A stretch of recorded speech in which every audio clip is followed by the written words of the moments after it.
Hi, welcome back to Health and Heart. Enjoy our new story today and don't forget to watch till the end. On Father's Day morning, my father posted an invoice to our family group chat.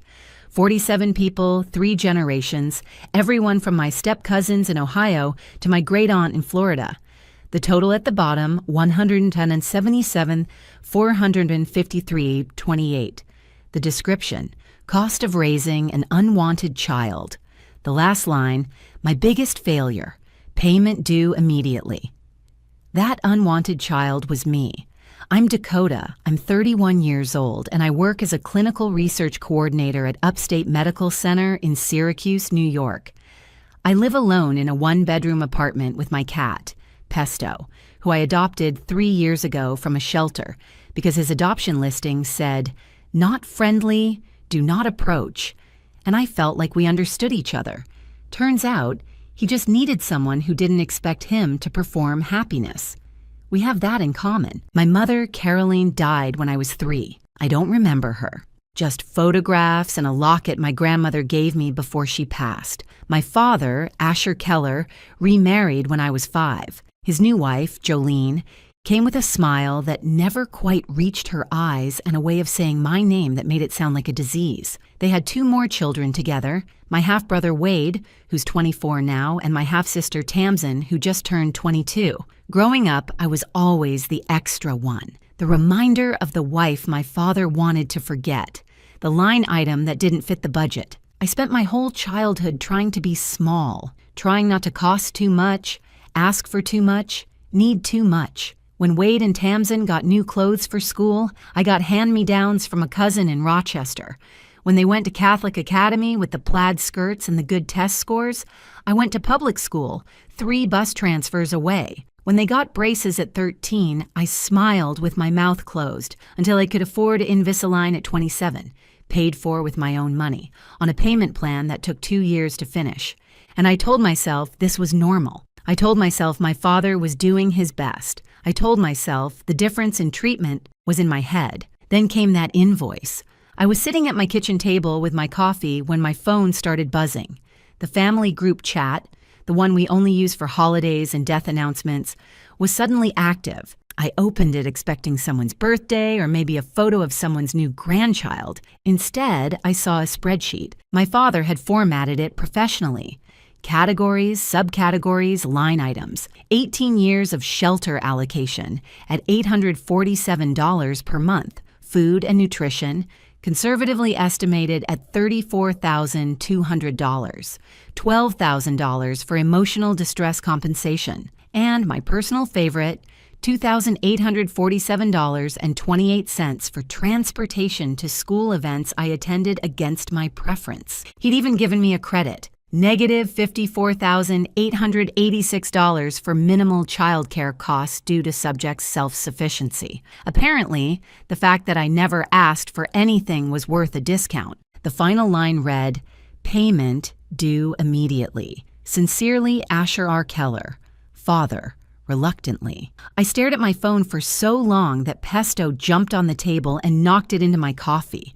I fished it out, dried it on my shirt, and read it again, and again. And again. The responses were already rolling in. Jolene sent a single emoji, a clapping hands. Wade didn't respond. He was probably at work, or maybe he just didn't know what to say. Tamsin sent me a private message, 3 question marks, and what the hell is happening? Aunt Beverly, my father's sister, wrote something about how maybe this wasn't the appropriate venue for family discussions. Uncle Morris read the message and said nothing. A few distant cousins reacted with shocked face emojis. Wade's wife, Kelsey, left the group chat entirely. 47 people watched my father put a price tag on my existence, and most of them said nothing at all. I noticed one line item that made me laugh, though the laugh came out wrong, more like a choke. $45. Birthday cake 2002. Oh, I remember that cake. It was from Walmart.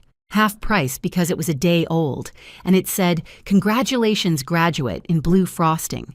Someone had scraped off "graduate" with a butter knife and written Dakota in its place. I was 7 years old. I remember thinking it was the most beautiful cake I'd ever seen because it was mine. Now I know it cost $45, and apparently that was $45 too much. I called in sick to work that day. First time in 3 years. I sat in my apartment and read that invoice over and over, trying to understand why. Why now? Why so public? My father is a lot of things. Cold, dismissive, capable of a silence so loud it could break your eardrums. But he's not impulsive. He owns a small appliance repair business. He files his taxes early.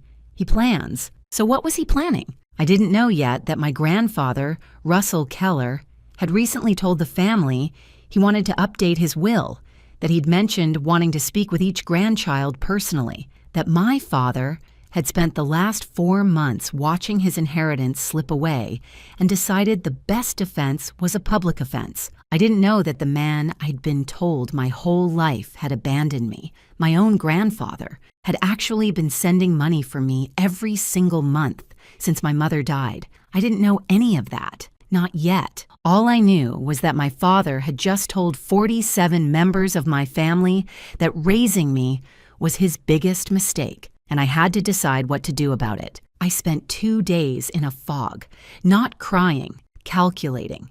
Something about that invoice didn't add up, and I don't mean the math. This wasn't rage. This was preparation. But preparation for what? The answer came on Tuesday morning in a voicemail from a number I didn't recognize. It was in 607 area code, Ithaca maybe, or somewhere near there. I almost didn't listen. I'm glad I did. The voice was old but steady, careful with every word. Dakota, it said, this is your grandfather. Russell, I need to ask you something and I need you to tell me the truth. Did you ever receive my letters? Before we continue, please take a second to subscribe and tell me in the comments where you're watching from and what time it is there. I read every single one, and it means the world to me. Thank you so much. I played that voicemail 4 times before I called him back. My grandfather, Russell Keller, the man my father had described my entire life as difficult, distant, and disappointed in all of us. The man who supposedly cut off the family when I was born because he couldn't stand that my father kept the reminder of his failed first marriage. I had maybe 5 memories of him total. Awkward holiday gatherings where he sat in the corner and I was told not to bother him.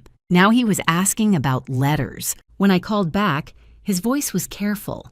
Not warm exactly, but not cold either. Cautious. Like a man trying to defuse something he didn't fully understand yet. He said he'd been going through old paperwork, getting his affairs in order. He's 84, and there had been some health scares in the past year. Nothing critical, but enough to make a man think about what he's leaving behind. And while he was organizing his files, he found something that didn't make sense. He asked if I'd ever received money from him. Birthday checks, monthly support payments, letters. I told him I had no idea what he was talking about. My father said he'd cut us off. There was a long silence on the line. Then Russell said 4 words that changed everything. I need to show you something.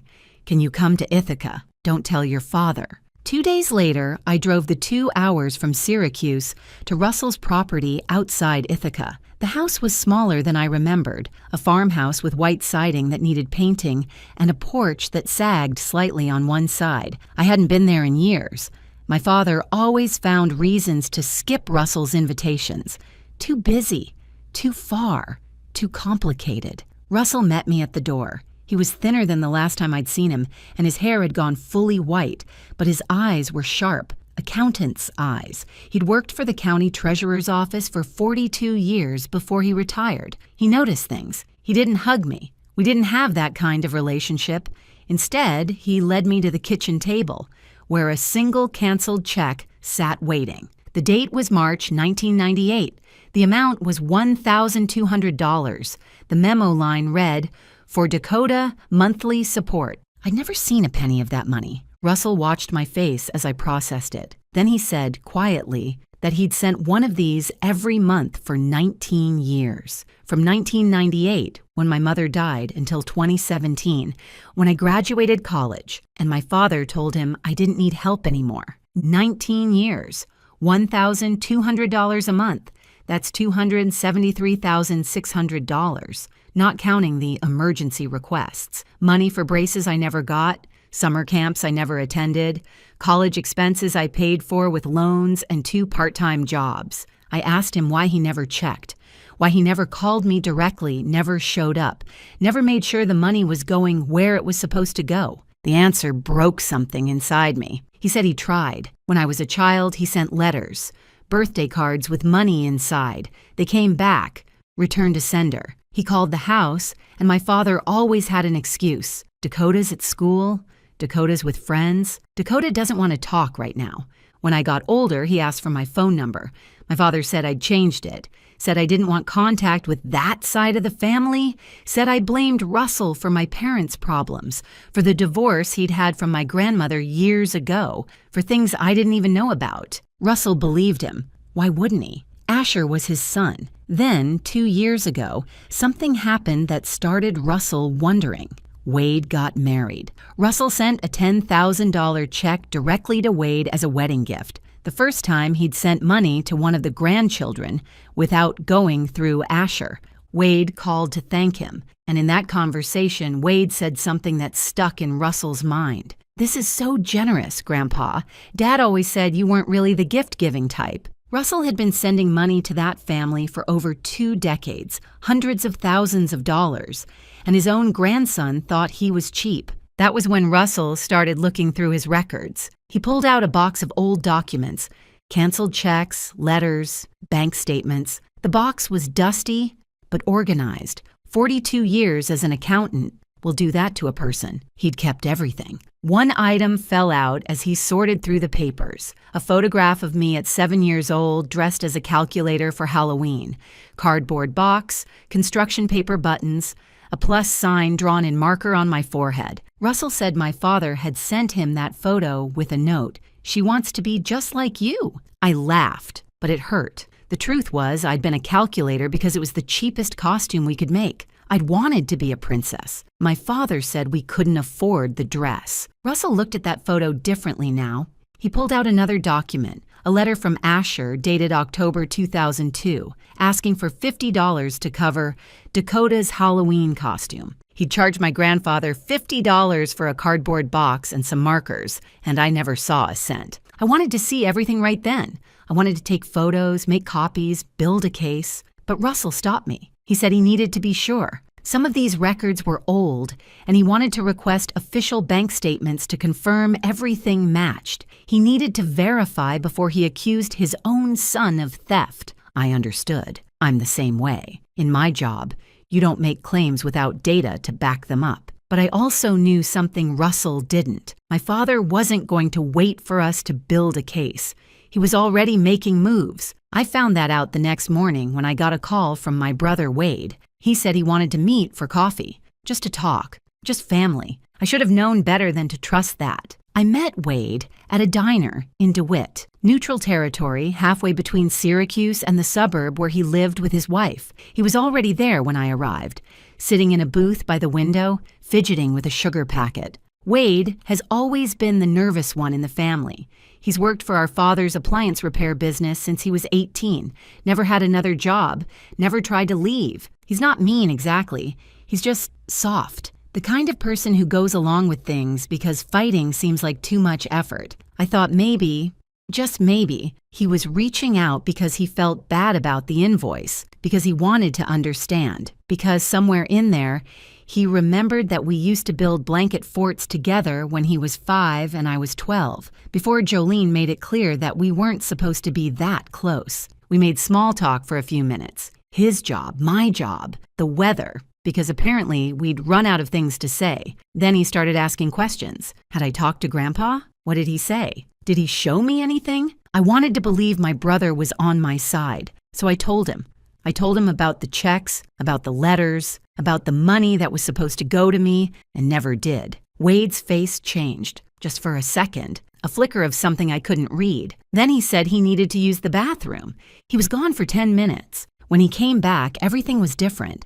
His posture, his voice, even the way he looked at me, like I'd become a problem he needed to manage. He told me he thought Grandpa might be confused, that he's old, that Dad had mentioned Russell was making things up lately, remembering things wrong. And that's when I knew. Wade had called our father from that bathroom. He'd reported everything I said, like a good little soldier. I don't blame him exactly. Wade has never known life outside our father's shadow. His job, his house, his sense of himself, it all runs through Asher. If Asher goes down, Wade goes down with him. He wasn't being malicious. He was being a coward. And sometimes cowards are worse. I finished my coffee, told Wade I had to get back to work, and left. I didn't tell him anything else. I didn't trust him with anything else. 24 hours later, I found out what my father did with the information Wade gave him. Russell called me, and I could hear the anger shaking in his voice. Asher had shown up at the farm that morning with a stack of papers, business documents, he'd said, things that needed Russell's signature for the family's benefit. Russell, being Russell, read every single page before signing anything. 42 years as a county accountant teaches you to always read the fine print. Buried in that stack was a document that would have given Asher limited power of attorney over Russell's financial accounts. Nothing dramatic, just enough control to help manage things while Russell was getting older.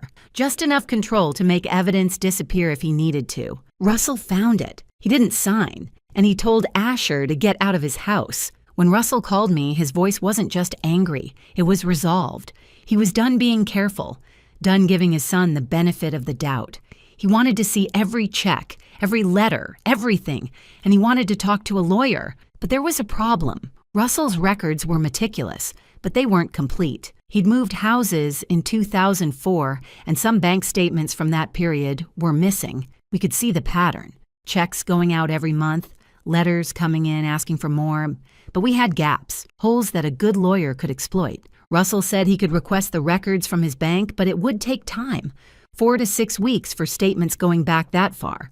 We'd have to be patient. Patience is not my strong suit, but I didn't have a choice. Then, 3 days later, I got a text from my sister Tamsin. She wanted to meet, not at our parents' house, somewhere private. I was suspicious. After Wade, how could I not be? But something about her message felt different, urgent, almost scared. We met at a park in Skaneateles.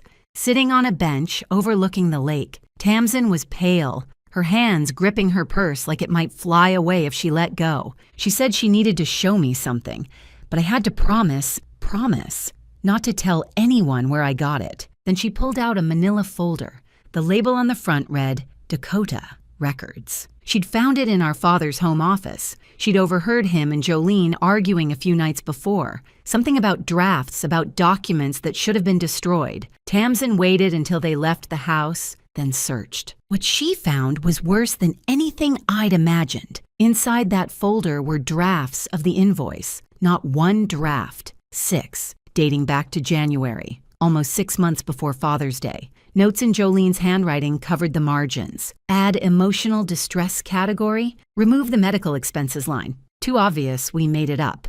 Make the total less round, more believable. There was a printed email from my father to Jolene, dated February 2026. The subject line was, Dad's Will. The first line read, he's talking about meeting with each grandchild about the inheritance. We need to act before Dakota gets any ideas. And there, at the bottom of the folder, was something that made my hands shake. A letter addressed to Russell, dated 2009. The handwriting was Jolene's, but the signature at the bottom said, Dakota. Dear Grandpa, it read, please stop sending letters.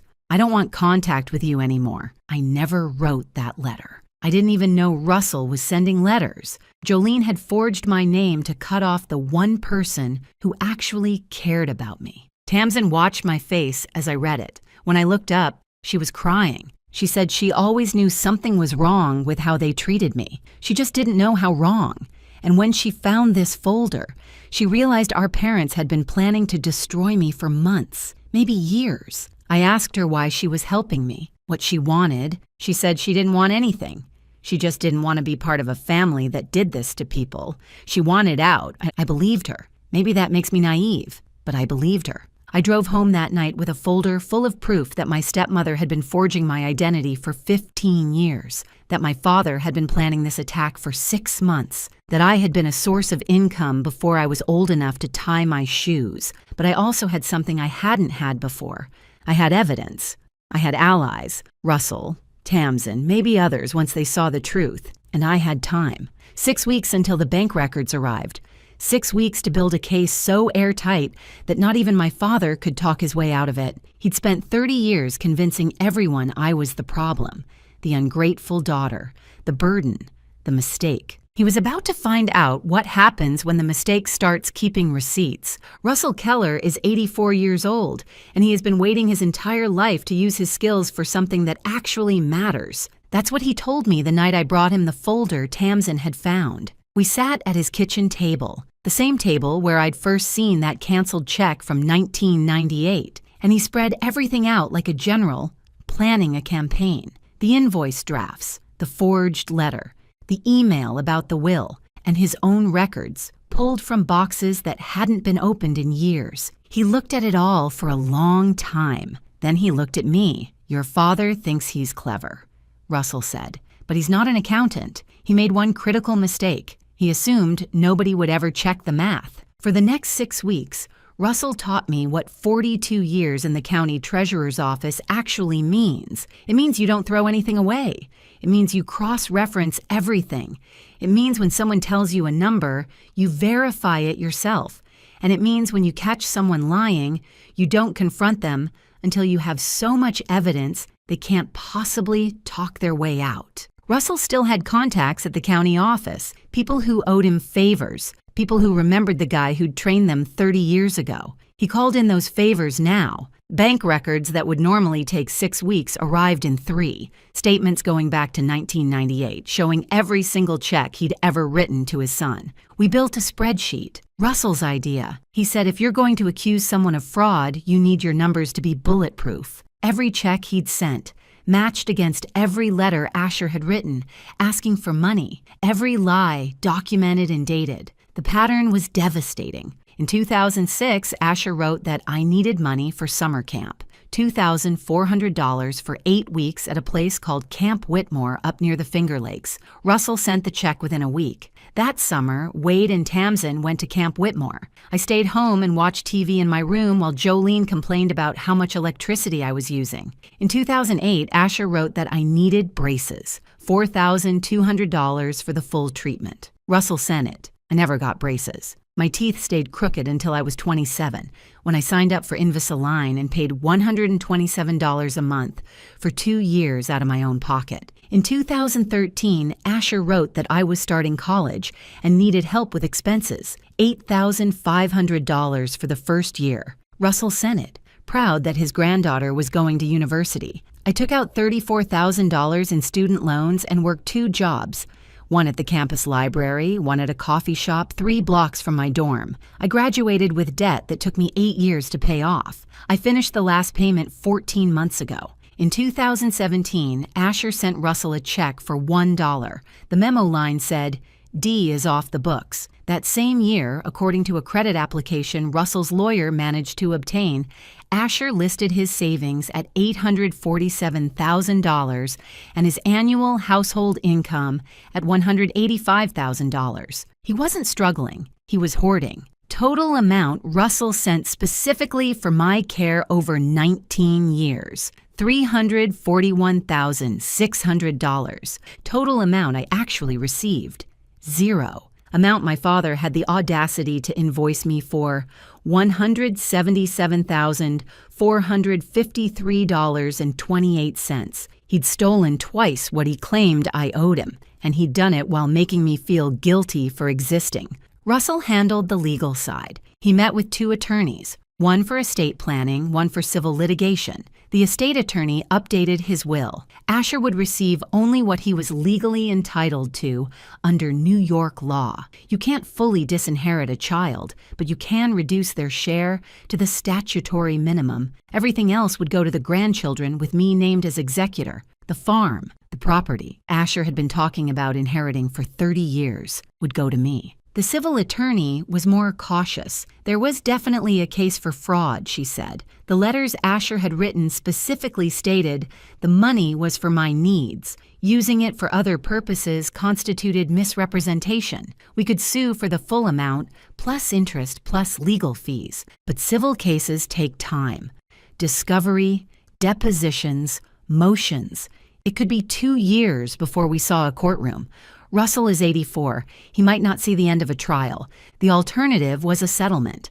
File the lawsuit, make it clear we had overwhelming evidence, and negotiate a resolution. Asher could fight it in court and risk a judgment that would destroy him financially, or he could settle for a painful but survivable amount. Russell chose the settlement path, not because he wanted to go easy on his son, he was far past that, but because he wanted to see justice while he was still alive to appreciate it. While we were building our case, Asher was getting nervous. I could see it in the family group chat. He'd post messages clearly aimed at me, still waiting on that apology from certain people. Some of us understand gratitude, others never learned. I have receipts too, you know. He didn't have receipts. He had nothing but the story he'd been telling for 30 years. Aunt Beverly called me during this time. She wanted me to drop the whole thing. "This is tearing the family apart," she said. "Can't you just let it go? For everyone's sake?" She talked about how Russell was old, how Asher was his son, how I shouldn't make my grandfather choose between us. I thanked her for calling. I understood her position. Some people want peace more than they want justice. They're willing to let the guilty go unpunished if it means avoiding conflict. I'm not one of those people. The sweetest moment came near the end of those 6 weeks. Russell handed me an envelope one evening, said he'd found it while organizing his files. Inside was a letter he'd written me in 2001, when I was 6 years old. It had been returned to sender. Asher had never given it to me. The letter talked about how proud Russell was of me, how I looked just like my mother, Carolyn, how he couldn't wait to teach me to make his famous apple pie, the one with the lattice crust that his own mother had taught him when he was a boy. I was supposed to learn that recipe at 10, then 12. Then it never happened at all. I cried for the first time since all of this started.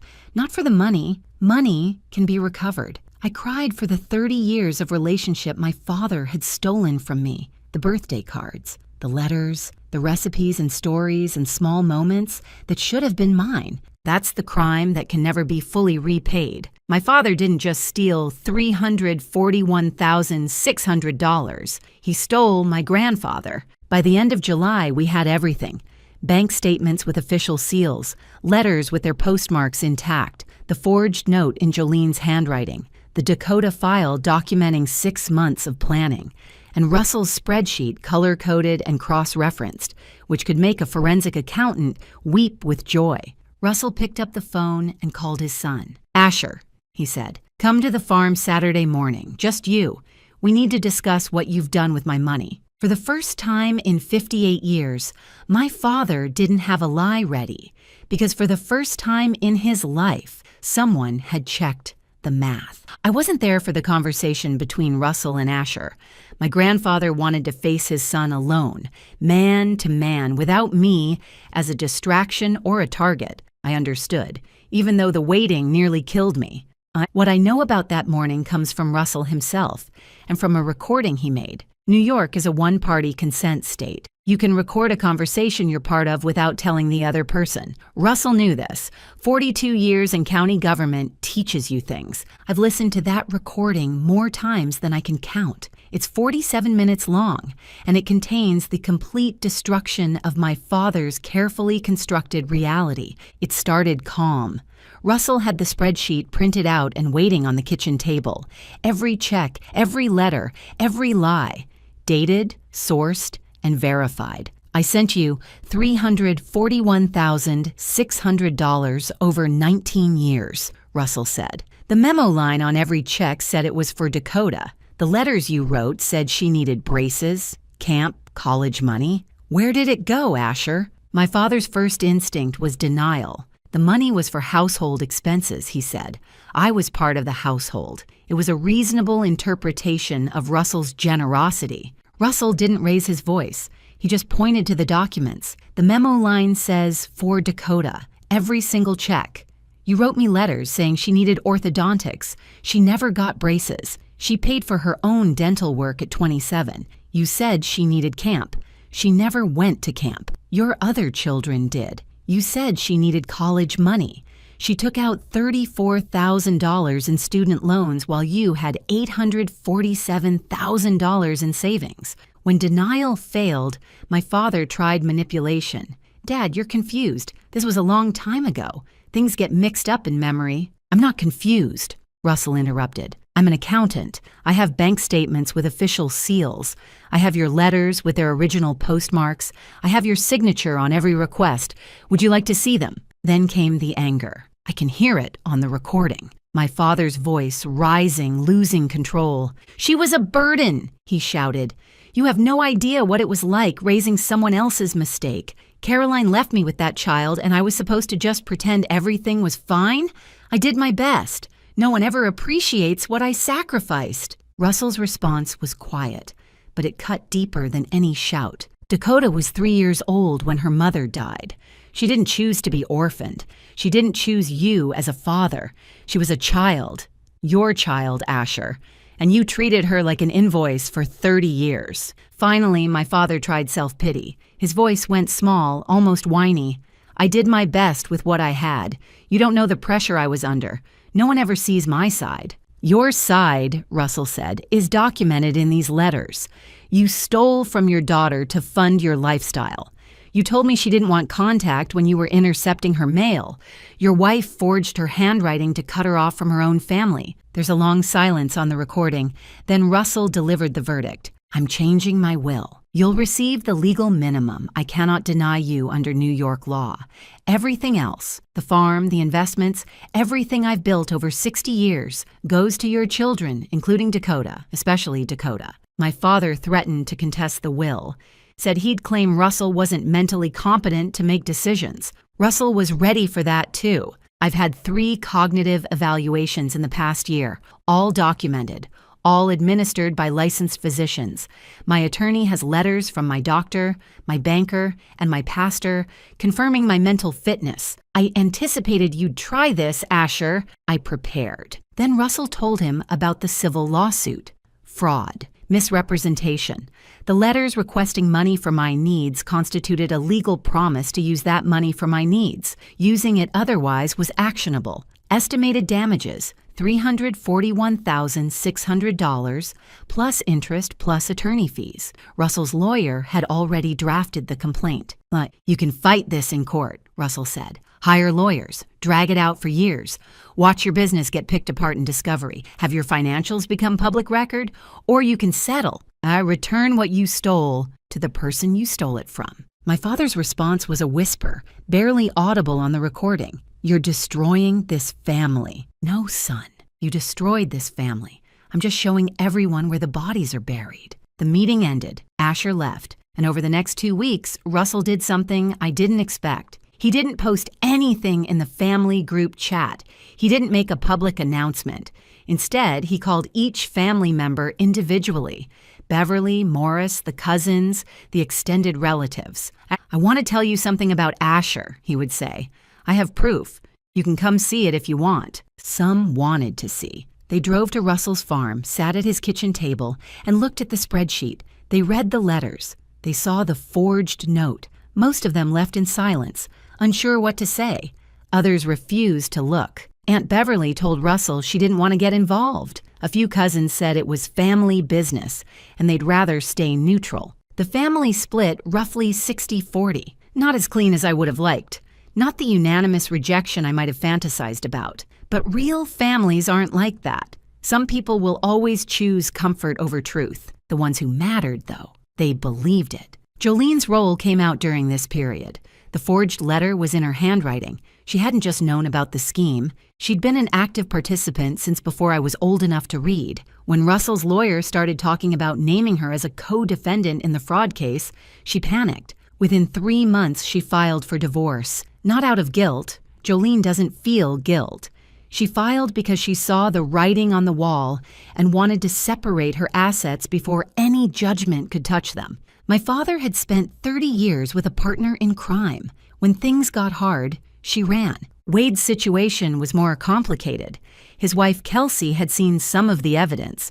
She confronted him directly. Did you know about any of this? He admitted he'd suspected something was wrong. The way I was treated compared to him and Tamsin. The way my father talked about me when I wasn't around. But he'd never asked questions. He'd never wanted to know. I just didn't want to rock the boat, he told her. Kelsey's response: "Your grandfather sent $10,000 to our wedding.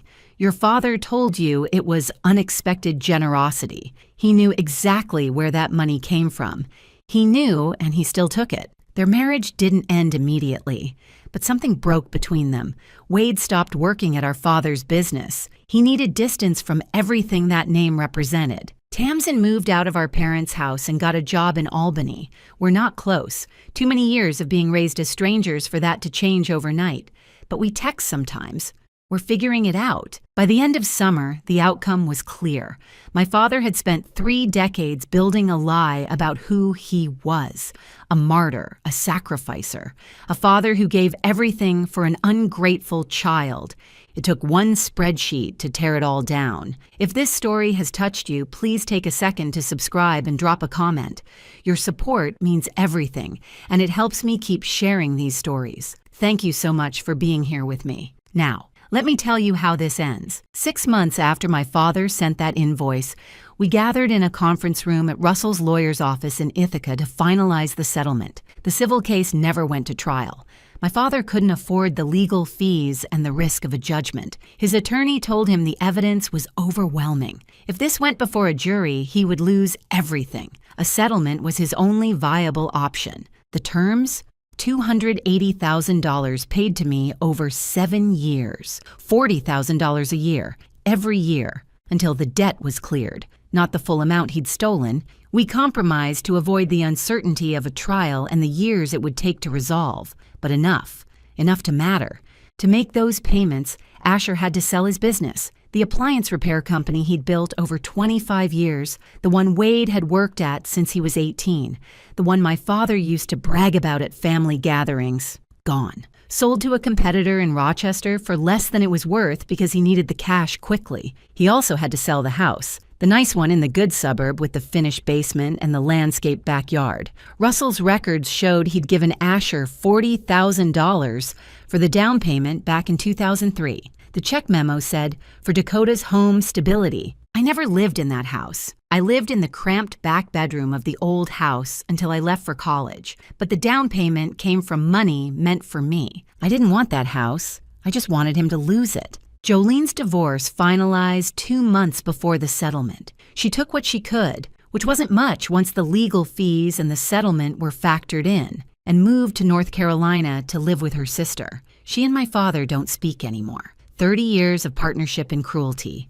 ended by the first real consequence either of them ever faced. My father lives in a rental apartment now, 2 bedrooms on the 2nd floor of a complex near the highway. He's not destitute, he's not on the street, but he's smaller than he was, diminished. The man who sent me an invoice for $177,453.28 now writes me a check for $3,333.33 every single month. I deposit them without looking at them. The money goes into a savings account I opened specifically for this purpose. I don't think of it as his money. I think of it as mine, finally returned. Russell is still here. His health stabilized after the stress of the lawsuit settled down. His doctors are cautiously optimistic. He takes more naps than he used to, and he doesn't drive at night anymore. But his mind is as sharp as ever.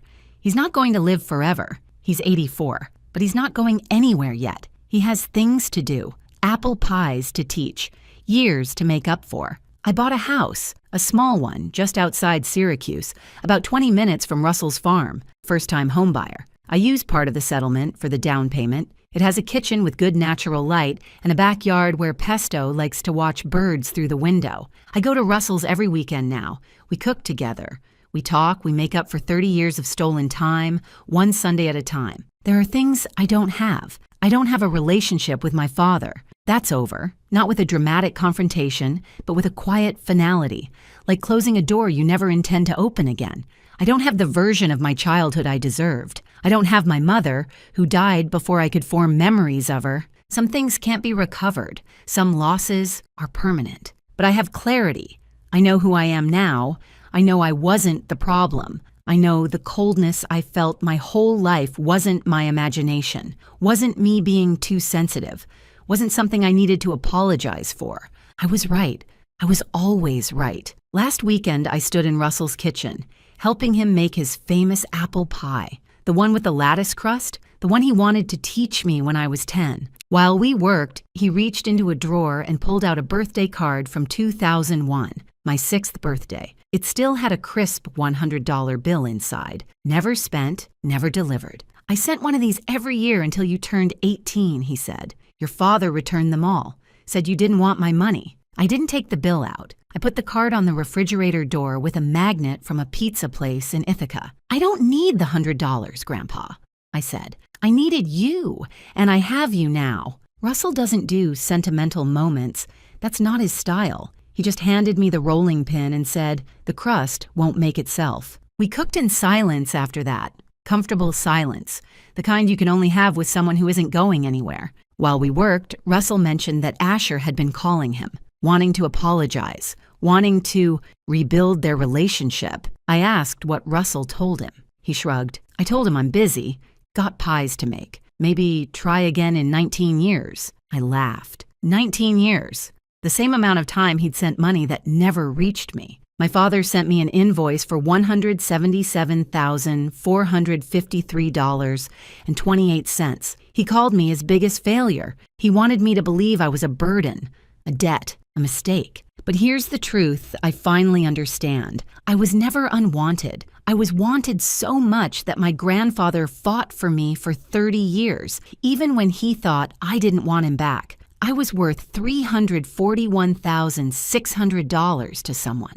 More than that, I was worth every letter, every birthday card, every returned envelope that he kept anyway, just in case someday I'd ask about them. My father's invoice got the math wrong.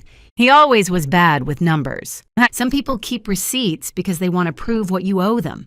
And some people keep receipts because they never stopped believing you were worth it. Thank you so much for staying with me until the very end. If you want more stories like this one, there's one waiting for you on your screen right now. Just click and I'll see you there in a moment. Take care of yourselves out there. And remember, sometimes the people who love you most are the ones you were told to forget. My fiancé didn't want me to meet his parents, and I was shocked by what I found. Enjoy listening. I was standing in the living room of two complete strangers when Walter Ostrowski collapsed to the floor, clutching his chest. His wife Dolores was screaming his name over and over. I was dialing 911 with shaking hands, trying to remember the address I'd only seen once on an envelope. And within 7 minutes, an ambulance and 2 FBI agents were pulling into the driveway of this small blue house in Wilkes-Barre, Pennsylvania. The man I was supposed to marry in 6 weeks? He wasn't who he said he was. And these two broken people, the woman crying on the floor, the man struggling to breathe, they weren't the dangerous alcoholics he'd warned me about for 2.5 years. They were his victims, just like me. My name is Hannah Calderon. I'm 32 years old and I work as a dental hygienist at a small family practice in Scranton, Pennsylvania. I've been cleaning teeth and pretending to believe patients when they say they floss daily for about 11 years now. I'm good at my job.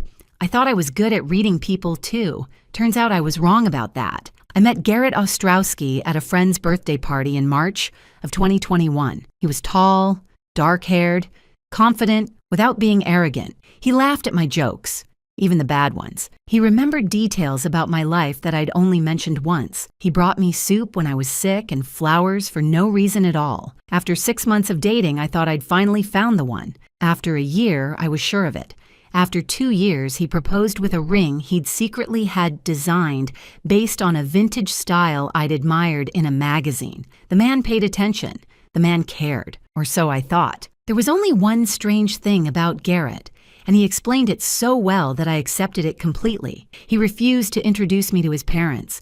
Not wasn't ready, refused. The first time I brought it up, about 4 months into dating, his whole face changed. His eyes got this far-away look, like he was seeing something painful that I couldn't see. He told me his parents were severe alcoholics. He said they chose vodka over their own son when he was 19 years old. He said he hadn't had a real relationship with them in 15 years, and that asking him to reconnect would be like asking him to reopen the worst wound of his life. He actually used those words, the worst wound of my life. And I believed him. Why wouldn't I? I'd seen addiction destroy families.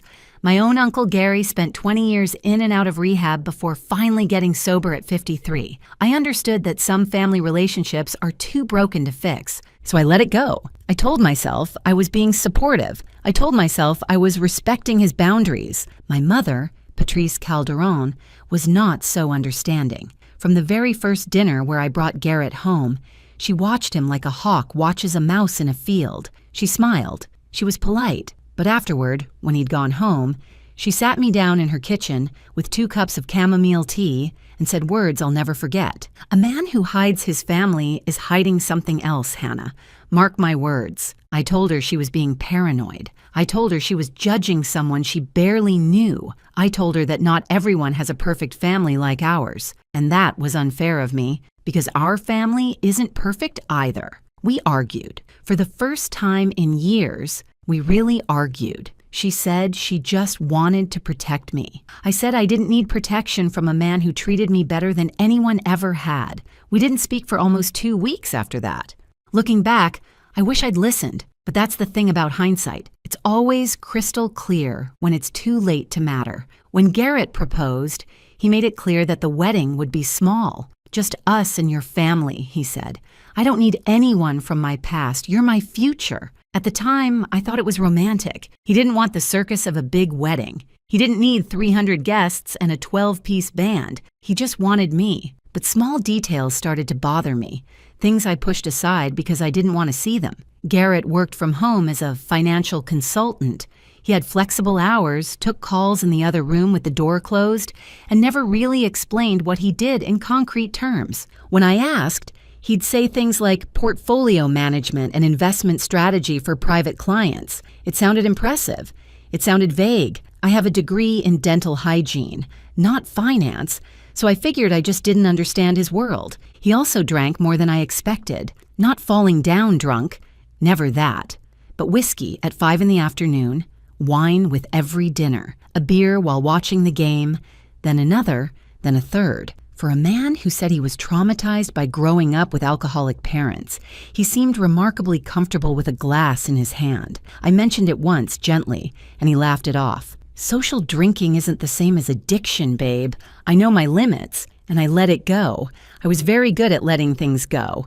The wedding planning added stress to everything. I've learned that the words simple and wedding cannot exist in the same sentence without the universe laughing at you. The moment you say, I want something small, someone hands you a catalog with 17 shades of white napkins and asks which one matches your vision. We booked the Radisson-Lackawanna Station in Scranton. Beautiful historic building, $347 per person for the dinner package. And that was considered reasonable. My mother offered to help pay, which meant my mother offered to help have opinions about everything. But through all the stress, all the planning, all the napkin debates, one thought kept nagging at the back of my mind. In 6 weeks, I would marry a man whose parents wouldn't be there, whose friends wouldn't be there, whose entire past was a closed door he refused to open. 3 weeks before my wedding, something happened that finally made me turn the handle on that door. And what I found on the other side changed everything. Before we continue, if you're enjoying this story, please hit that subscribe button and tell me in the comments where you're watching from and what time it is there. I read everything, and your support means more than you know. Now, back to the story. It started with a phone call that wasn't meant for me. Garrett was in the shower. His phone was on the kitchen counter, buzzing over and over again. I wasn't snooping. I want to be clear about that. I was making coffee, and his phone kept vibrating against the granite like an angry wasp. I glanced at the screen just to see if it was urgent. The caller ID said, Wilkes Barre Medical Center. I didn't answer. But when Garrett came out of the bathroom, towel around his waist, I mentioned it casually. Hey, you had a bunch of missed calls from some medical center in Wilkes Barre. Everything okay? I will never forget the way his face changed. The color drained out of it like someone had pulled a plug. For about 2 seconds, he looked like a man who'd seen a ghost. Then he recovered, smiled. Must be a wrong number, or spam. Those places are always calling about insurance scams. I nodded. Let it go.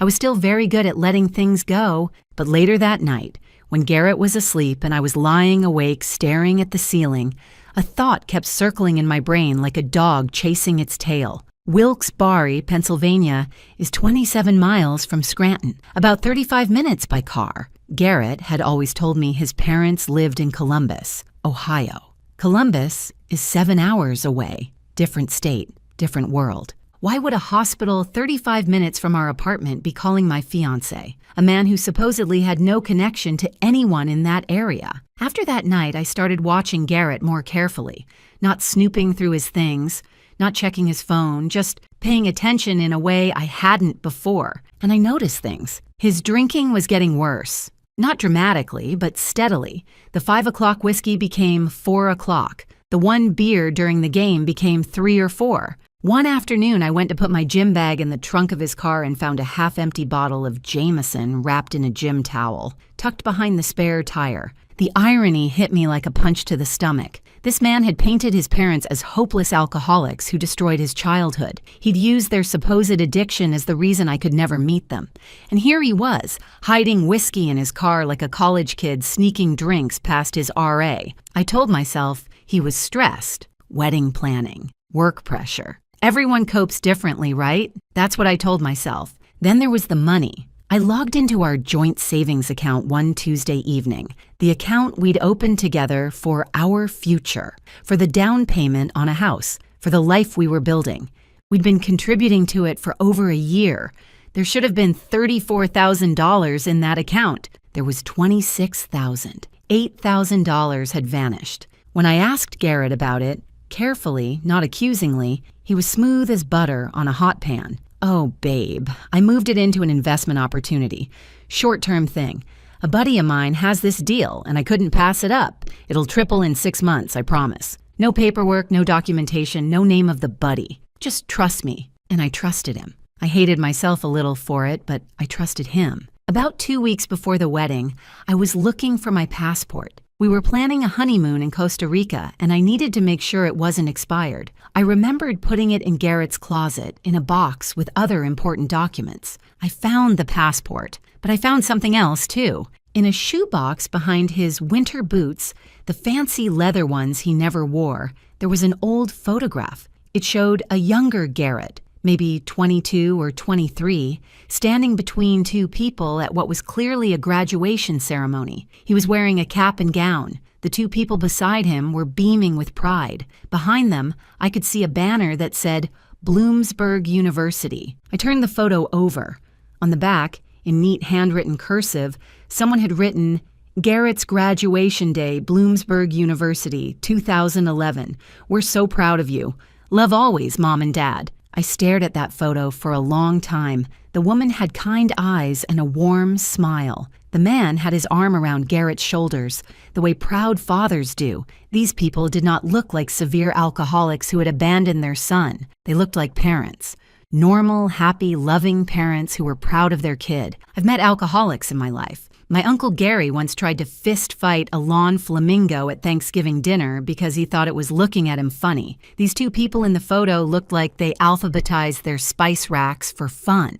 When Garrett came home that evening, I showed him the photograph. I was gentle about it, careful.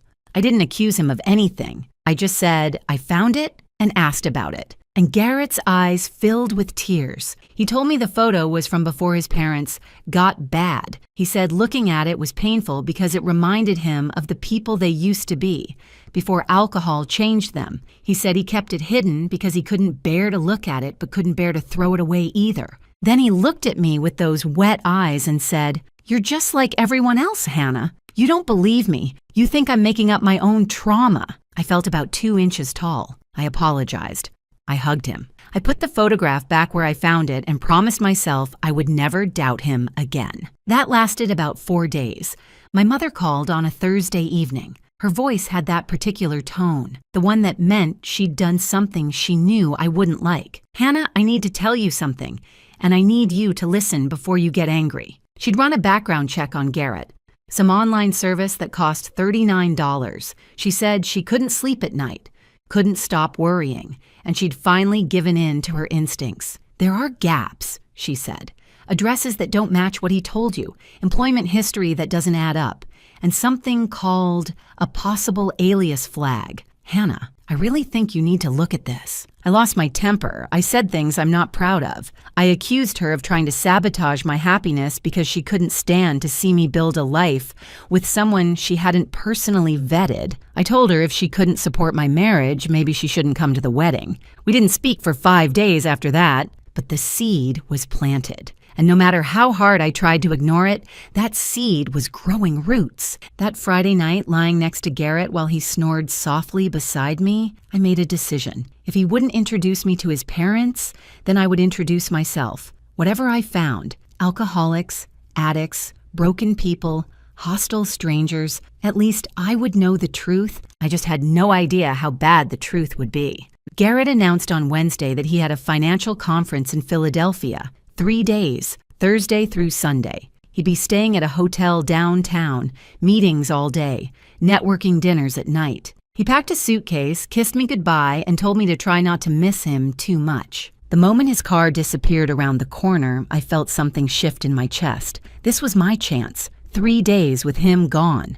3 days to find out who my fiancé really was. I took Friday off work. Told my boss I had wedding errands to run. She gave me a knowing smile and said she remembered how crazy the final weeks before her own wedding had been. If only she knew what kind of errands I was actually planning. Thursday night, I went into Garrett's home office. The room was neat, organized, unremarkable, except for the locked drawer in his desk. I'd noticed it months ago, asked about it once. Tax documents, he'd said.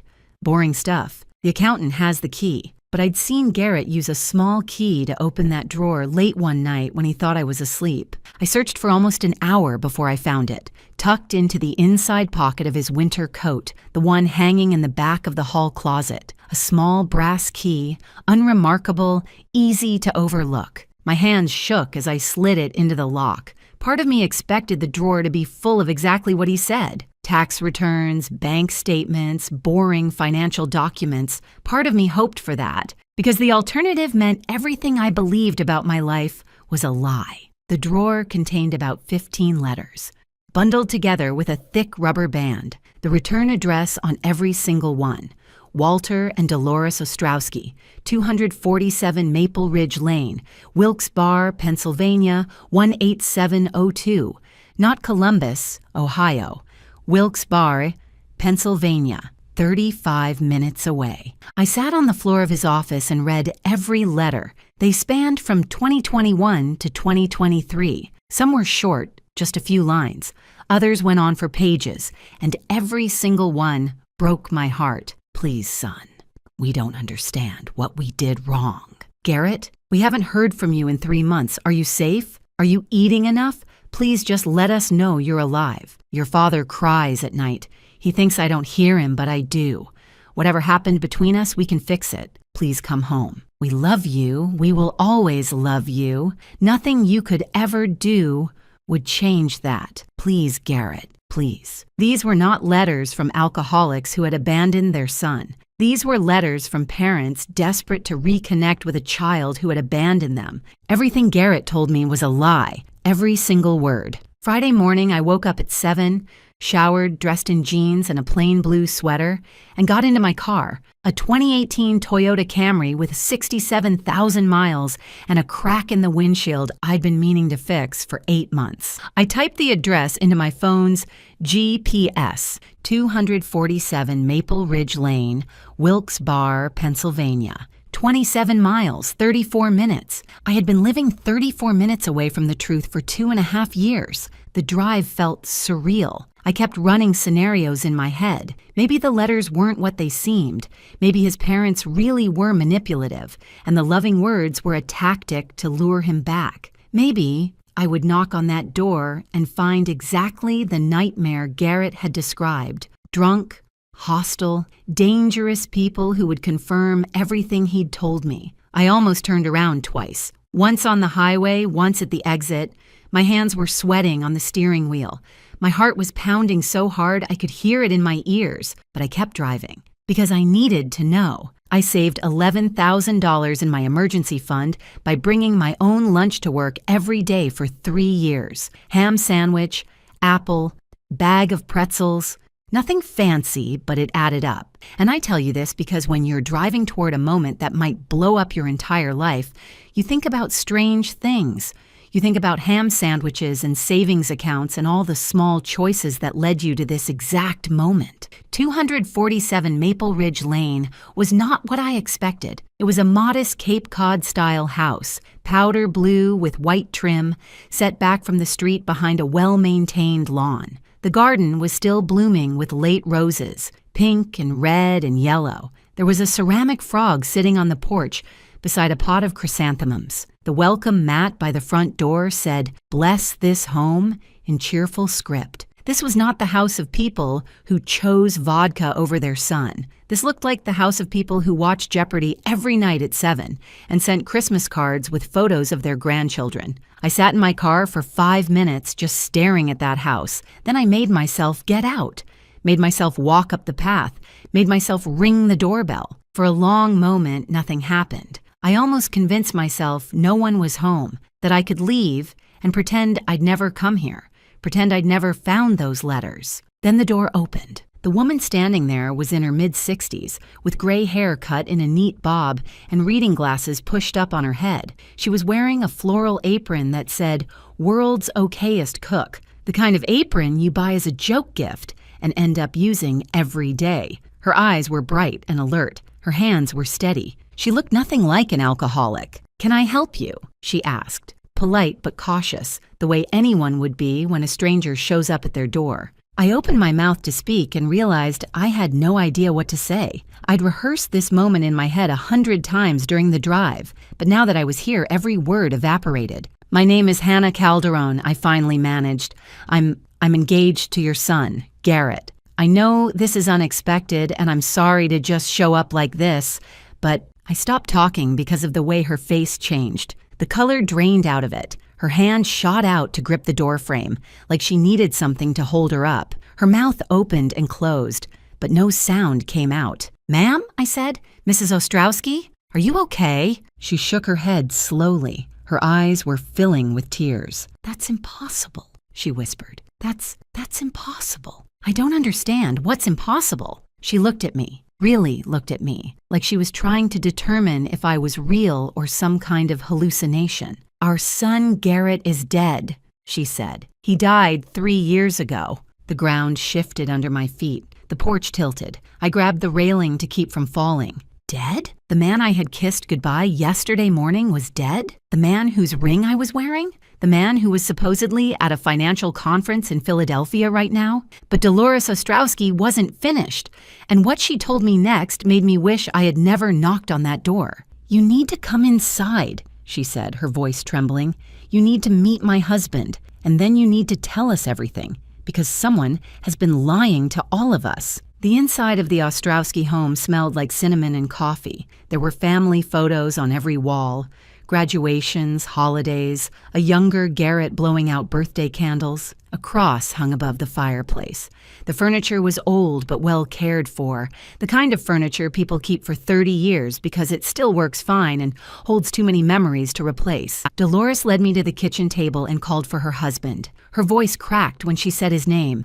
Walter, come here, now, please." Heavy footsteps came from somewhere in the back of the house. Walter Ostrowski appeared in the doorway. 68 years old, broad shoulders, thinning gray hair, walking with a slight limp that spoke of old injuries. He had the weathered hands of a man who'd worked physical labor his whole life. Later, I would learn he'd spent 31 years at a steel mill before it closed down and forced him into early retirement. He looked at me, then at his wife, then back at me. "Dolly, what's going on? Who is this?" "She says she's engaged to Garrett," Dolores said. The words came out like she was choking on them. Walter's face went through about 5 different emotions in 3 seconds. Confusion, disbelief, hope, pain, and finally, something that looked like the beginning of understanding. The terrible kind of understanding that comes when pieces you didn't know were missing suddenly fall into place. He had to sit down, pulled out a kitchen chair, and lowered himself into it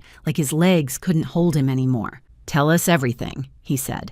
"From the beginning, how you met him, when you met him, all of it." So I did. I told them about the birthday party in March 2021, about the 2.5 years of dating, about the proposal, the ring, the wedding planned for 6 weeks from now at the Radisson-Lackawanna station. I told them about the story Garrett had told me, that they were alcoholics, that they'd abandoned him, that reconnecting with them would be too painful. With every word I spoke, I watched their hearts break a little more. When I finished, Dolores was crying silently, tears running down her cheeks and dripping onto her world's okayest cook apron. Walter's jaw was clenched so tight I thought he might crack a tooth. "He told you we were alcoholics," Walter said slowly, "that we abandoned him." "Yes, I'm so sorry. I believed him. We've never had a drink in this house," Dolores interrupted. "Walter's father was an alcoholic, died of liver failure at 52. We made a promise when we got married. Not a drop of alcohol would ever touch our lips. 43 years, and we've kept that promise." The irony was so bitter I could taste it. Garrett had projected his own growing drinking problem onto his parents. He'd used a trauma that wasn't even real to keep me away from the truth. 3 years ago, Walter said, Garrett came to visit us.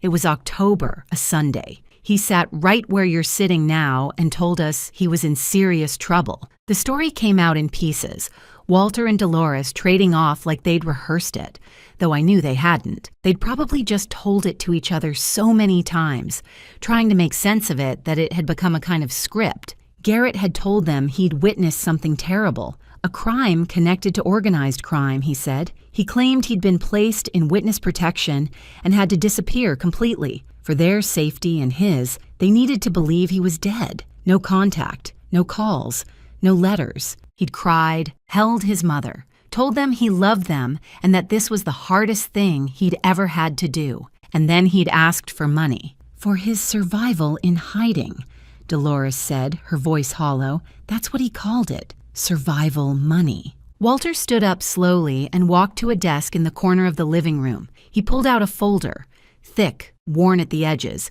held together with a rubber band. He brought it back to the table and set it in front of me. "I kept everything," he said. "Every wire transfer, every bank statement, every receipt, because some part of me always hoped there would be an explanation. Some part of me always believed our boy would come back and tell us it was all necessary, that he had no choice." I opened the folder with trembling hands. The documents inside told a story of financial destruction, wire transfers from 2021, 2022, 2023, small amounts at first, 2,000 here, 3,000 there, then larger, 10,000, 15,000, 20,000 at a time. The total, calculated in Walter's neat handwriting on the inside cover of the folder, $215,847. I stared at that number until it blurred. "Your retirement," I whispered. "All of it," Walter confirmed.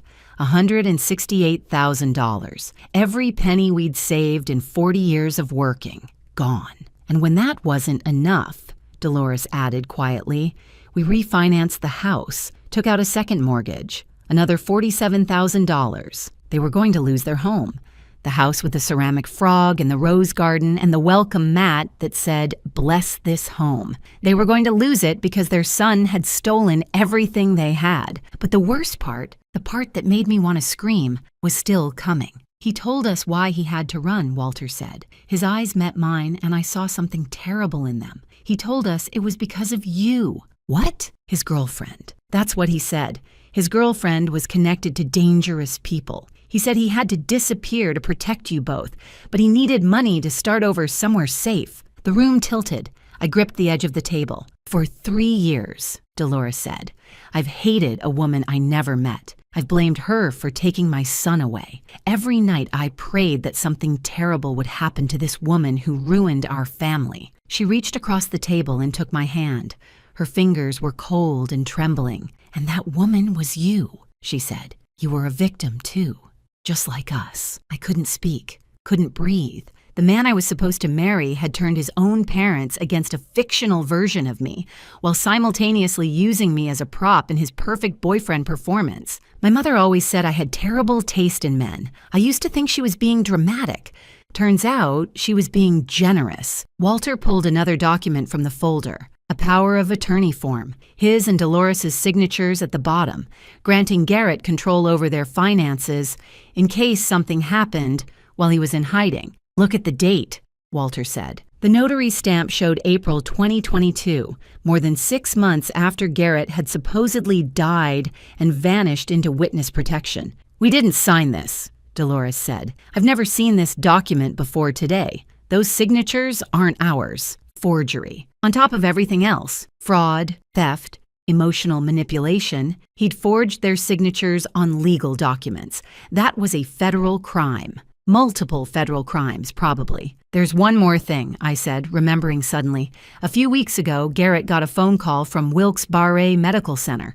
He said it was spam, a wrong number. Walter and Dolores exchanged a look that broke something inside me. I had a health scare last month, Dolores said quietly. Irregular heartbeat. They kept me overnight at Wilkes-Barre General for observation. Walter was so worried. He found an old number in his phone. He thought maybe, somehow, if he called it. I called every day for a week, Walter said. His voice cracked. I knew it was stupid. I knew Garrett was gone, but I thought if there was any chance he'd answer, any chance he'd know his mother was in the hospital. Garrett had seen those calls. He'd seen Wilkes-Barre Medical Center on his phone while his mother was lying in a hospital bed with heart problems. And he'd done nothing, said nothing, just told me it was spam and went back to planning our wedding.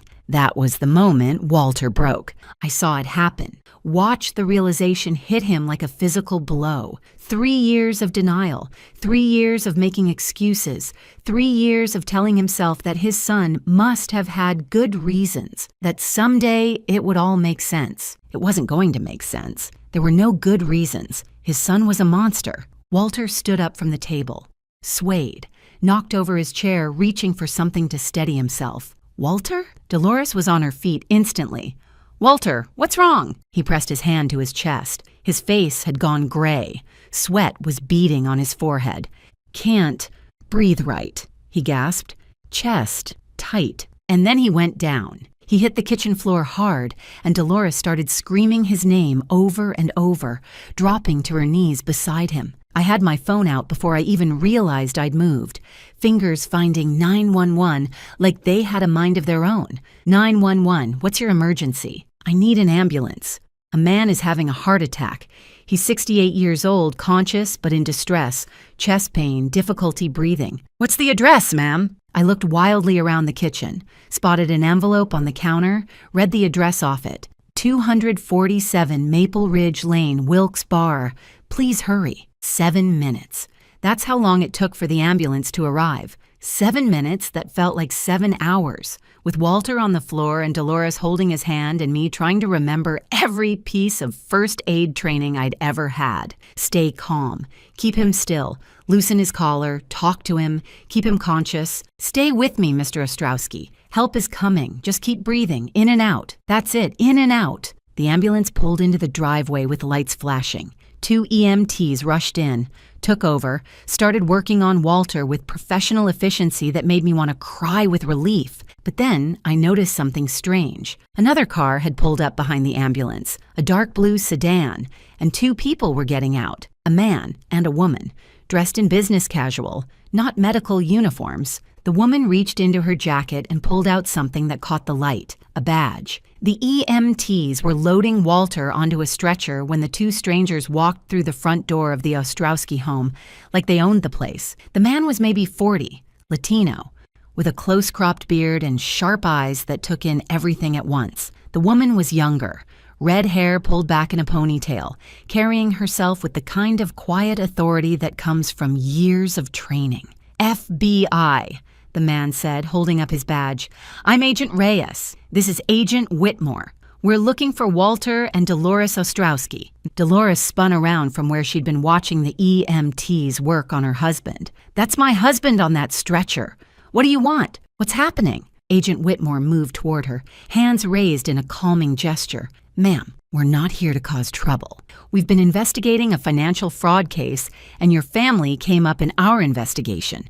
We just need to ask some questions. Agent Reyes's eyes landed on me. I must have looked like a deer in headlights. I certainly felt like one. And you are? He asked. My mouth felt full of cotton. I'm My name is Hannah Calderon. I'm engaged to their son, Garrett Ostrowski. The two agents exchanged a look, a significant look, the kind of look that told me they knew something I didn't, and whatever it was would change everything. Ma'am, Agent Reyes said carefully, there is no Garrett Ostrowski, at least, not legally. The room was already spinning, but somehow it started spinning faster. The man you know as Garrett Ostrowski is actually Garrett Brennan Wolchak. He's wanted in New Jersey and Delaware for wire fraud, mail fraud, identity theft, and elder financial exploitation. We've been tracking him for almost 2 years. I heard the words. I understood the words, but my brain refused to process them. Garrett wasn't even his real name. Everything, every single thing about the man I'd planned to marry was a fabrication. We need to get my husband to the hospital, Dolores said, her voice rising with panic. Please, can we do this later? Of course, Agent Whitmore said quickly. Go with him, we'll follow. But Miss Calderon, she turned to me. We need to talk soon. The next few hours passed in a blur. The ambulance took Walter to Wilkes-Barre General Hospital. Dolores rode with him, holding his hand through the whole trip. I followed in my car with the FBI agents following me. It felt like a strange, terrible parade. At the hospital, the doctors confirmed that Walter had suffered stress-induced angina. Not a full heart attack, thank God, but serious enough to require monitoring and medication. The shock of discovering his son's betrayal had literally broken his heart. Not completely, but enough to land him in a hospital bed with wires attached to his chest and a monitor beeping steadily beside him. While Dolores sat with Walter, I sat in a small conference room with Agent Reyes and Agent Whitmore. They had coffee. I had questions. More questions than I'd ever had in my life. Tell me everything, I said. I need to know who I've been living with. Agent Reyes opened a folder. I was starting to hate folders, and spread several photographs across the table. Garrett's face stared up at me from different angles. Different years, driver's licenses from 3 states with 3 different names. Garrett Brennan Wolchak, Agent Reyes began. Born in 1989 in Newark, New Jersey, started running financial scams in his early 20s. Small stuff at first, fake investment schemes, bogus business loans. Then he discovered a more reliable target. Family, Agent Whitmore said, his own family. The pattern was always the same, they explained. Garrett would find a woman to date seriously. Someone trusting, someone kind, someone who wouldn't ask too many questions. He'd isolate her from his family using stories of abuse, addiction, or estrangement. Then, while his girlfriend was distracted with the relationship, he'd go to work on his real targets. His own parents, grandparents, aunts, uncles, anyone with savings. He tells them he's in trouble, Agent Reyes said. Witness protection, fleeing from dangerous people, medical emergencies. The story changes, but the result is always the same. They drain their savings trying to help him. By the time they realize what's happening, he's gone. New name, new city, new victim. How many? I asked. How many families? Before the Ostrowskis. 3 that we know of. Total financial damage, over $600,000. $600,000. Plus the $215,000 from Walter and Dolores. That was more than $800,000 stolen from people who loved him, from people who trusted him. Agent Whitmore slid another photograph across the table. An elderly woman smiling in what looked like a Christmas photo. She had kind eyes and silver hair. Gladys Morrow, Agent Whitmore said quietly, 78 years old, lived in Trenton, New Jersey. Garrett was her grandson, or rather, he pretended to be after her real grandson died in a car accident in 2015. He stepped into the dead man's identity and convinced Gladys he was family. She gave him everything. Her savings, her house, her jewelry, everything. What happened to her? Agent Whitmore's jaw tightened. She died of a stroke 18 months ago. Alone, in a state-run care facility because she had nothing left. She died believing her grandson hated her because he stopped visiting once the money ran out. She left him everything in her will, not knowing he'd already taken it all. I thought I might throw up. I actually leaned over, put my head between my knees, and focused on breathing until the nausea passed. The man who brought me flowers for no reason. The man who held me when I cried. The man who said he couldn't wait to spend the rest of his life with me. He was a predator who who let an old woman die alone and afraid. Miss Calderon, Agent Reyes said gently, we need your help. Anything. The word came out before I could think. Whatever you need. They explained the plan. They had enough evidence to arrest Garrett. More than enough. But they wanted to catch him cleanly with maximum impact. They wanted him on tape, incriminating himself. And they wanted to make sure he couldn't talk his way out of it later. You're scheduled for a wedding cake tasting on Monday afternoon, Agent Whitmore said, at the Radisson-Lackawanna station in Scranton. Is that correct? Yes. 2:15. We want you to wear a wire. Go to the appointment. Act normal. Get him talking about money, about your future plans, about the joint accounts. We'll have agents positioned throughout the building. The moment we have what we need, we move in. 3 days. They wanted me to act normal for 3 days. To sleep next to a federal fugitive. To kiss him good morning.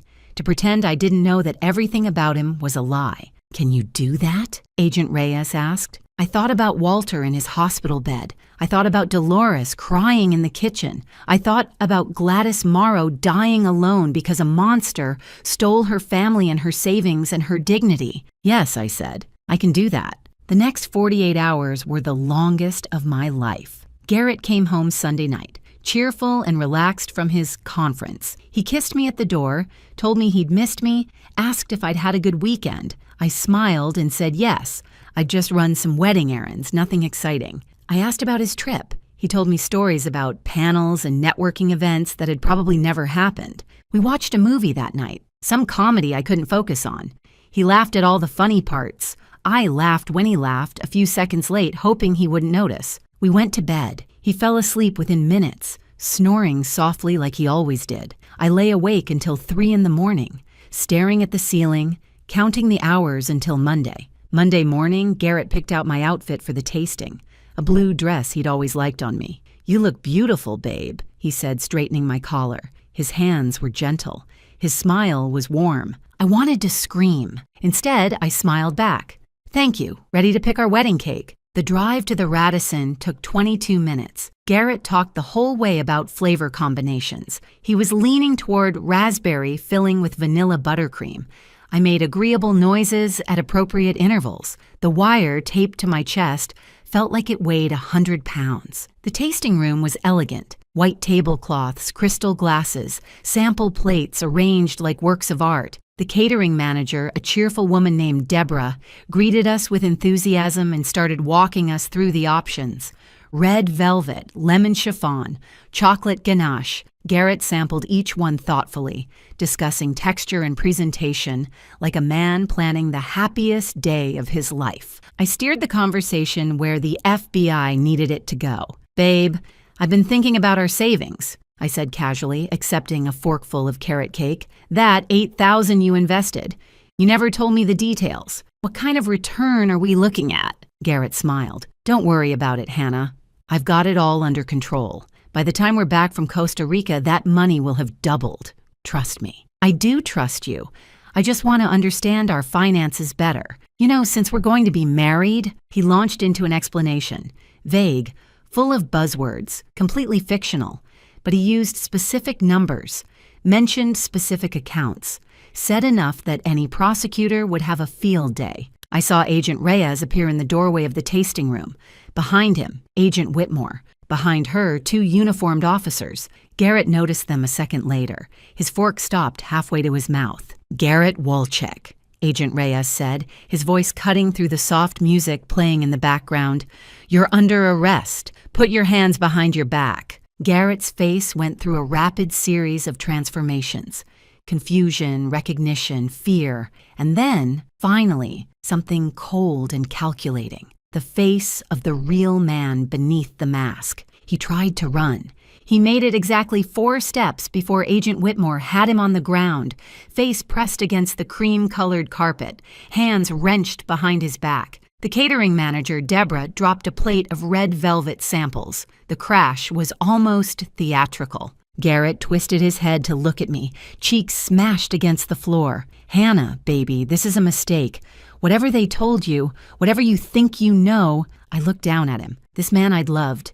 This man I'd trusted. This man who wasn't even real. The only mistake was mine. I said, I thought you were human. They hauled him to his feet, read him his rights, walked him out in handcuffs past the hotel staff, past the guests in the lobby, past everyone who would now know that the charming groom-to-be was a federal criminal. I stood alone in the tasting room, surrounded by half-eaten cake samples and the scattered remains of a life that had never existed. The wedding was off, obviously. But my story with the Ostrowski family, that was just beginning. Before we get to the end, if this story has meant something to you, I'd be so grateful if you'd take a second to subscribe and drop a comment below. Every single one makes a difference, and honestly, this community keeps me going. Thank you.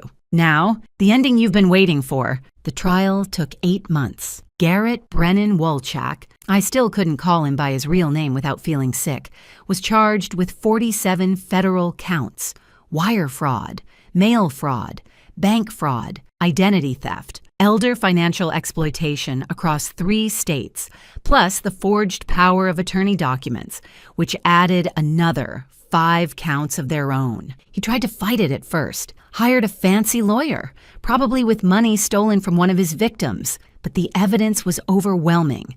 The wire transfers, the bank records, the recordings from my wire, testimony from 4 families he'd destroyed. 3 months before the trial was set to begin, he changed his plea to guilty. His lawyer called it accepting responsibility. I called it realizing he was going to lose. The sentencing hearing was held on a Tuesday morning in March. The courtroom was full. I was there. Walter and Dolores were there. Walter, using a cane now, but strong, his heart healed enough to watch his son face justice. The families of his other victims were there too, some in person, some appearing by video from New Jersey and Delaware. One by one, they told their stories. The savings accounts emptied, the houses lost, the relationships destroyed. A daughter who hadn't spoken to her mother in years because Garrett had convinced them each that the other had betrayed them.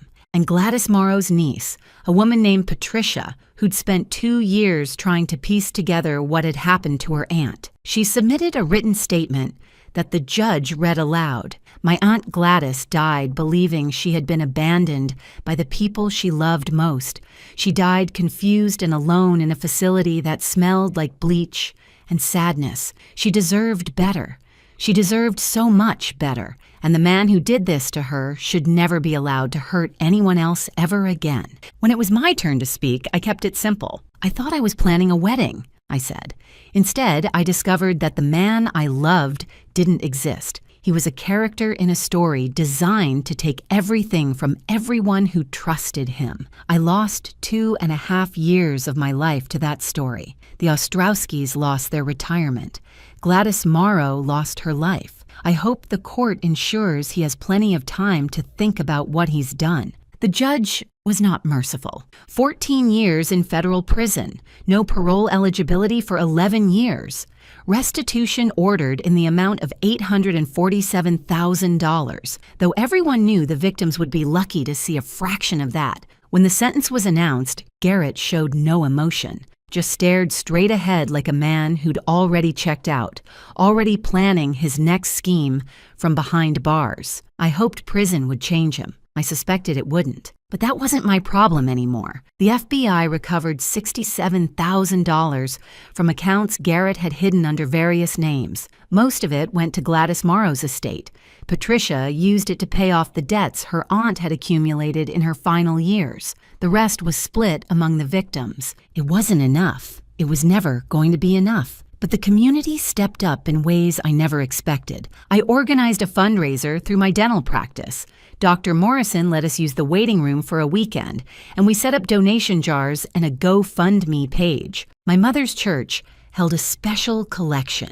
Local businesses in Wilkes-Barre, once they heard the story, contributed whatever they could. In 3 weeks, we raised $43,000. I drove to 247 Maple Ridge Lane on a Saturday morning and handed Walter Ostrowski a check. He stared at it for a long time without speaking. Then he started to cry. In 40 years of marriage, Dolores told me later, she had seen her husband cry exactly 3 times. The day his mother died, the day Garrett told them he was dead, and the day a woman he'd never met, a woman his son had tried to destroy, gave them back a piece of what they'd lost. "We can keep the house," Walter said finally, his voice rough. "Dolly, we can keep the house." I wanted to tell them it was nothing, that anyone would have done the same. But that wasn't true. Not everyone would have. Not everyone cared enough to try. I cared. I cared about these two people who had been strangers to me until a Friday morning that changed everything. I cared about them more than I'd ever cared about the man who was supposed to be their son. Funny how life works sometimes. The wedding at the Radisson was canceled, obviously. I lost my deposit, $3,000 down the drain. My mother said she'd pay me back. I told her to donate it to a charity for elderly fraud victims instead. She did, and she added another $500 of her own money on top. Speaking of my mother, she has been insufferably smug for the past 8 months. Every phone call includes some version of, "I told you to look at that background check, Hannah." Every family dinner features at least one reference to, "That time I tried to warn you about what's his name." I finally told her, "Mom, you were right. Now please, for the love of God, let it go." She will never let it go. Honestly, she earned it. These days, my Sundays look different than they used to. I drive to Wilkes Bar, to a powder blue Cape Cod house with a ceramic frog on the porch and roses in the garden. I eat lunch with Walter and Dolores, usually pierogi that Dolores has been teaching me to make, though mine never turn out quite as good as hers. We watch Jeopardy at 7. We talk about everything and nothing. Sometimes my mother comes with me. She and Dolores have become friends, bonded over their shared experience of having children who don't listen to perfectly good advice. They trade recipes and complaints and stories about kids these days. It's actually kind of sweet, even when I'm the target of their gentle mockery. Walter calls me the daughter we always wanted. The first time he said it, I cried. The second time, I laughed. Now it just feels like the truth. I was looking for a husband. I found a family instead. I haven't dated anyone since Garrett. Not because I'm scared, though maybe I'm a little scared, but because I'm not in a hurry anymore. I spent 2.5 years with a man who didn't exist, trying to build a future that was never real. I'm done rushing. I'm done ignoring red flags because I want something to work out. When the right person comes along, if the right person comes along, I'll know, and this time, I'll listen to my mother when she offers to run a background check. Some people hide their families because their families are difficult. I understand that. I've seen it. Addiction and abuse and estrangement are real, and sometimes the healthiest thing you can do is walk away from the people who raised you. But some people hide their families because their families know exactly who they really are. If someone you love refuses to let you meet the people who shaped them, ask yourself why. Push for answers. Trust your instincts when something feels wrong. The truth always comes out eventually. It found its way to a small blue house in Wilkes-Barre, Pennsylvania, on a Friday morning when a woman with a cracked windshield and a breaking heart knocked on a stranger's door. It will find its way to you, too. Thank you so much for staying with me until the end. Stories like this one remind me why I do this. Because the truth matters, and so does justice. If you want more stories like this, there's another one waiting for you right on your screen. Click it, and I'll see you there.